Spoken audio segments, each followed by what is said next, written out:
not much different. She was truly a combination of both her parents. She was like her mom, especially in her younger years, when life was a party and every day was a holiday. When growing up, growing older was not even a thought in her mind. She was also like Dad in later years, practical, stubborn, and fiercely loyal. Sarah was the type that expected you to stick to her plans, but she didn't necessarily follow the plans that you made.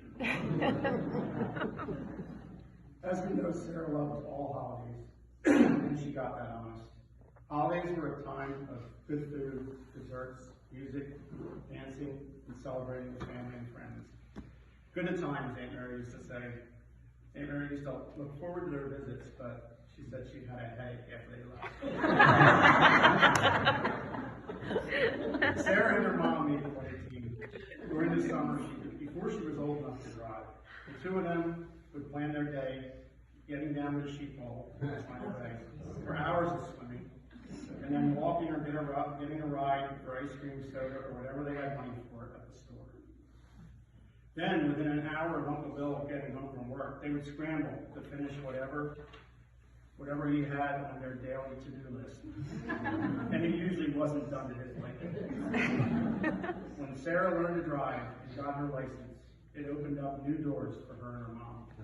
And they had quite a ride together. They would make the rounds to the Hideaway, the Chalet, Shorty's Tavern, the Landmark, and anywhere within about 15 miles or so. And they were well known long before social media.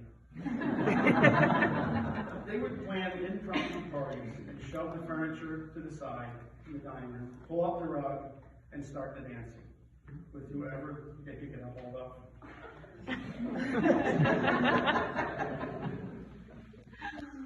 During their heyday, they would line up Squirrely, Shag, and the gang and dance to the accordion late into the night. Just like Jess said, Sarah loved Elvis, Dolly, Kenny, Loretta Lynn, country music of all kinds, and polkas were her favorite too. Trips to the Q-Mart and visits with Santa, the Easter Bunny, and the search for the scariest Halloween costume were always on the list. And decorations were important to her. She gave them to other people, and she wanted to make sure you displayed them. And if you didn't, she would do an inventory check. Say, where's that snowman I gave you, 10 years ago? You want to know where it was at? She loved going to carnivals, hearing live music, and often saw many people she knew when she made her rounds. She loved going to Easton. She had family up there, even though it was so far away. It was like Kingsburg was so far away. She always, going to Easton was a highlight, even if it wasn't that often. But she loved going there.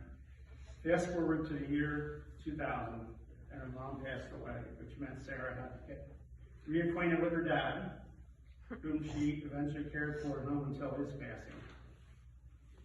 During this time, Sarah had to make adjustments in her life, and the realities of illness and loss started to take away some of the joy from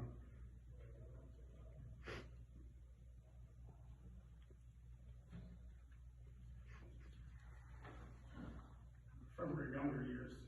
She also had a companion.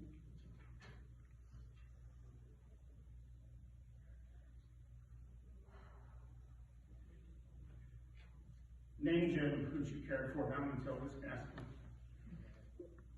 Even though this was hard, it gave her life purpose.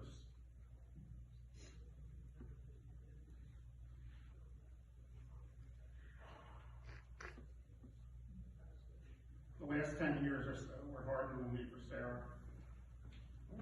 When I would go down to Lower Lawn, she'd be using me to catch up on the family happenings, and would tell me how worried she was about Helen and whether Jessica would find someone deserving of her.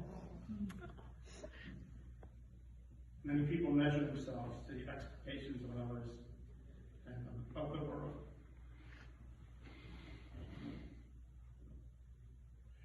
They worry and stress over what needs to be accomplished, how quickly and efficiently things need to be done. They worry about impressing others instead of being the best version of themselves. Having goals is certainly important, but being realistic about who you are, and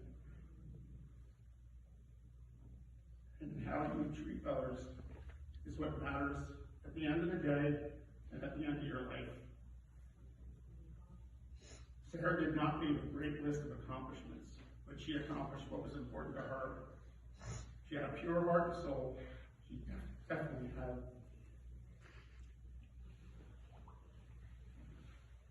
an inner faith and believed in eternal life. Sarah, along with her mom and dad, loved a polka. One of their favorites was "In Heaven There Is No Beer." So that's why they drink it here. That no longer applies. Heaven will never be the same with all of them together again. We love you, Sarah. You've been a good and faithful servant in your home at last.